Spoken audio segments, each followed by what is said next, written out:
guys. Dito kami pitok toyo. O diba guys, ang cute ng kapatid ko. Share nga lang namin guys, yung outing namin nakaraan. Ayan nga, nandito kami sa Pico Beach. Alam nyo ba guys, sobrang excited namin makapunta dito.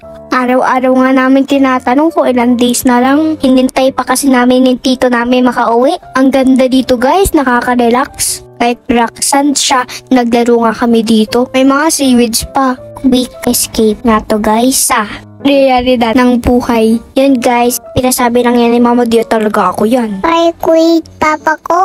Uy, BB teens yan. Tignan nyo tong lola at lolo ko nagmo-moment. Sana all. At dahil nga nakatulog na yung dalawang Junakis ko, ako naman ang mag-voice over. So itong trip nga na to guys, talagang nilook forward ko. Akala ko nga hindi matutuloy kasi ang hirap intindihin ng panahon. Originally nga yung plan ko is i-treat sila sa Bohol. Kaso ang hirap nga kasi estimahin ng uwi ng kuya ko. And sobrang simple lang talaga ng family ko.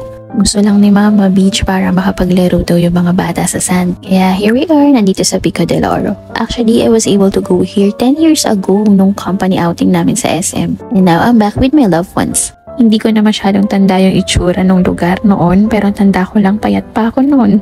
Share ko lang din guys na as I age, talagang yung nakaka-happy sa akin, yung happy yung family ko. Parang basta okay silang lahat, okay na okay ako. Kailangan nga namin tong trip na to para ma-recharge, lalo na nga yan si Mama and si kuya ko na pagod sa pagbabarko. Share ko lang na nung una si Kara takot talaga sa waves, pati sa sand. Pero good thing na nandyan lagi yung ate ko para umalalay. Sobrang swerte ko talaga with my family kasi lagi kaming nakaalalay sa isa't isa. At ayan nga, enjoy na enjoy ang kids. Lalo na yan si Rab, gusto niya ng swimming. Isa yan sa super babad talaga dito.